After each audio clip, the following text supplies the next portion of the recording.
Shri Gautami junior కళాశాల Darsi Markapuram ఎర్రగొండపాలెంలో 2026 intermediate ఫలితాలలో మొదటి సంవత్సరం బైపీసీలో జిల్లాలో మొదటి ర్యాంకు 455 మార్కులకు గాను 450 మార్కులు ఇద్దరు పడిగపాటి జ్యోతి టి అభినయశ్రీ.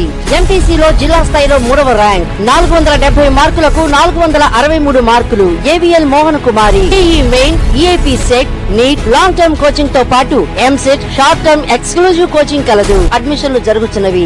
దర్శి నియోజకవర్గం ముళ్లమూరు మండలం పులిపాడు శివాలయం సమీపంలో ఆదివారం రాత్రి ఆర్ఎండ్బి రోడ్డుపై దర్శి వైపు వస్తున్న మోటార్ సైకిల్ ను ముళ్లమూరు వైపు వెళ్తున్న లారీ ఢీకొన్న సంఘటన జరగ్గా మోటార్ సైకిల్ పై వస్తున్న దర్శికి చెందిన ఇరువురిలో రేగళ్ల మణికంఠ మృతి చెందగా మరో యువకుడు చాట్ల నాగరాజుకు తీవ్ర గాయాలు కావటం జరిగింది. 108 అంబులెన్స్ లో వీరిని దర్శి ప్రభుత్వ వైద్యశాలకు చేర్చగా మణికంఠ అప్పటికే మృతి చెందగా గాయపడిన నాగరాజుకు ప్రథమ చికిత్స చేసి మెరుగైన వైద్యం కోసం ఒంగోలు హాస్పిటల్ కు తరలించారు. ఢీకొన్న లారీని పోలీసులు అదుపులోనికి తీసుకొని కేసు నమోదు చేసి దర్యాప్తు చేస్తున్నారు.